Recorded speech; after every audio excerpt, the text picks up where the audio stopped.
Somos el grupo 4, Dixie Rodríguez, Liliana León, Consuelo Ávila, y les voy a hablar sobre dos documentos curriculares. Contenido de la presentación: vamos a hablar inicialmente de definiciones, vamos a hablar de cada uno de los dos documentos mencionados y vamos a dar conclusión. Definimos los estándares básicos de competencias textualmente. Un estándar es un criterio claro que deben cumplir ciertas expectativas de calidad y debe ser medible. Los estándares básicos de competencias hacen relación, o vamos a hablar de la relación que tienen con los fines de la educación matemática y con las dimensiones del currículo según Rico. Todo parte de la pregunta del porqué de la educación matemática. Comparamos niveles antiguo y niveles modernos de la educación. ¿Qué querían enseñar antiguamente? ¿Qué queremos enseñar hoy en día? Los fines de la educación son 4 y en esa misma instancia tomamos como relación los estándares. Hablan en cuanto a los fines culturales de una educación básica, una educación masiva, con equidad y con calidad. Hacemos referencia a esto con la educación tradicional. Los fines formativos manejan el desarrollo de competencias matemáticas. La palabra competencia aquí empieza a formar una parte importante de la historia de la educación.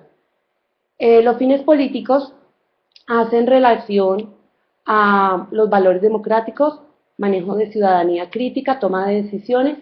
Aquí el estudiante pasa a ser ente fundamental de su propio desarrollo. Y por último, los fines sociales. Entonces, como todo ser social está inmerso dentro de una comunidad, tiene que utilizar esos conocimientos que adquiere de manera correcta en el mundo laboral y para ayuda de la sociedad. Más hoy en día, cuando la tecnología pues incursiona y él debe ir a la par con ella. Contexto y competencia son nuestras palabras claves de aquí en adelante. En cuanto a las dimensiones, vamos a hablar de pensamientos matemáticos en la dimensión conceptual. Los estándares curriculares dividen en 5 pensamientos matemáticos: numérico, espacial, métrico, aleatorio, variacional. Y estos pensamientos están orientados por el pensamiento lógico, son transversalizados por él. Cada uno de estos pensamientos van a formar parte fundamental de este desarrollo conceptual.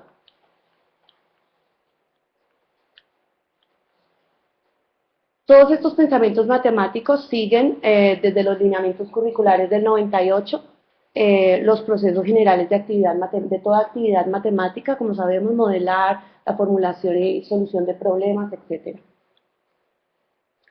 Hablando de la dimensión cognitiva, los estándares curriculares están organizados en forma de coherencia vertical y de coherencia horizontal, o manteniendo una coherencia vertical y horizontal.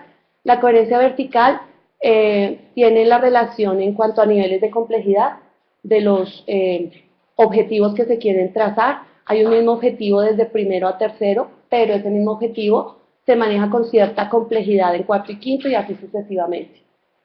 La coherencia horizontal está manejada entre pensamientos, pensamiento numérico, espacial, métrico, etcétera, en el mismo grado. Entonces se maneja un mismo concepto, un mismo objetivo, pero a diferentes escalas horizontales. En cuanto a la dimensión formativa no se evidencia directamente en el documento. En la primera parte, en la parte teórica de los estándares, más bien hace referencia como a unos consejos que nos dan, lo tomamos así, en cuanto a ser dinamizadores del saber matemático dentro del aula. Entonces aquí es donde cambia totalmente la educación tradicional con la moderna.